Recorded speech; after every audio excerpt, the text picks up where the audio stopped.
Donc, première sous-catégorie de quadrilatères non croisés de type parallélogramme qui vont nous intéresser dans ce chapitre, je l'ai dit tout à l'heure, ce sont les rectangles. Donc les rectangles, j'en ai dessiné un exemple ici, donc bien sûr à main levée, avec le codage qui fait office de données sur cette figure.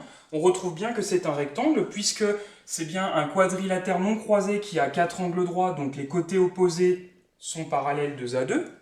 Et on retrouve bien le fait que les côtés opposés du rectangle sont 2 à 2 de même longueur grâce au codage, avec, attention, les deux côtés consécutifs qui ne sont pas nécessairement de même longueur. Sinon, on l'a dit tout à l'heure, on tombe sur un carré. D'accord ? Donc le cas particulier de rectangle, j'ai les côtés opposés 2 à 2 parallèles et de même longueur, et 4 angles droits. En fait, on a même un petit peu plus que ça, on peut aussi s'intéresser aux diagonales du rectangle.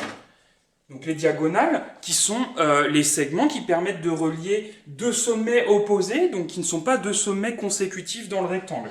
Donc on a deux diagonales, on a cette diagonale-là et cette diagonale-là.